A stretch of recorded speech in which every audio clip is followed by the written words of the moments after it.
एक बार की बात है, भगवान शिव और माता पार्वती कैलाश पर्वत पर बैठे पृथ्वी पर हो रही घटनाओं को देख रहे थे। तभी माता पार्वती ने कहा, स्वामी क्यों ना हम आज धरती पर चलें और वहाँ के लोगों का हाल जाने। महादेव मुस्कुराए और बोले, चलो देवी। दोनों दिव्य रूप धारण कर पृथ्वी पर एक गाँव में पहुँचे। वहाँ एक नदी के किनारे बहुत से बच्चे खेल रहे थे। सभी बच्चे पानी में उछल कूद कर रहे थे, लेकिन माता पार्वती की नजर एक बच्चे पर पड़ी जो दूर एक पत्थर पर बैठा हुआ बच्चों को खेलते हुए देख रहा था। उसकी आंखों में उदासी थी और वह एकदम शांत था। माता पार्वती ने महादेव से पूछा, यह बच्चा क्यों नहीं खेल रहा? इसे क्या समस्या है? महादेव ने उत्तर दिया, इस बच्चे का एक पैर टूटा हुआ है, इसी कारण यह नदी में खेलने नहीं जा सकता। माता पार्वती का हृदय करुणा से भर गया। उन्होंने महादेव से प्रार्थना की, हे स्वामी, कृपया इसका पैर ठीक कर दीजिए। ये बच्चा भी अन्य बच्चों की तरह खुशी से खेल सके, यही मेरी इच्छा है। महादेव ने माता पार्वती की बात मान ली और दिव्य शक्ति से पैर ठीक कर दिया। बच्चा खुशी से उछल पड़ा और नदी की ओर दौड़ गया।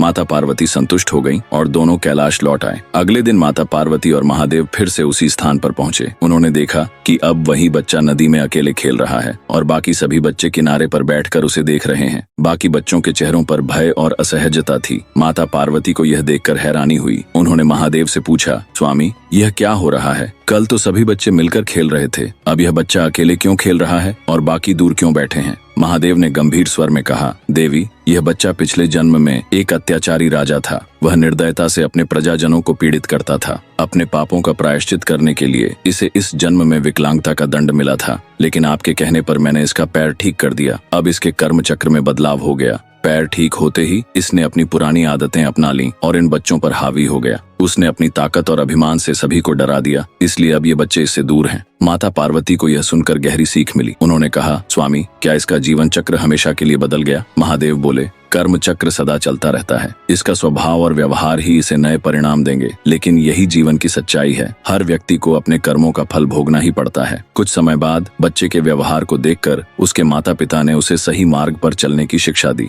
बच्चा धीरे धीरे अपनी गलतियों को समझने लगा और सभी बच्चों से माफी मांगकर उनके साथ खेलने लगा। सीख, कर्म का फल अटल है, लेकिन सही मार्गदर्शन और प्रयास से अपने कर्मों को सुधारा जा सकता है।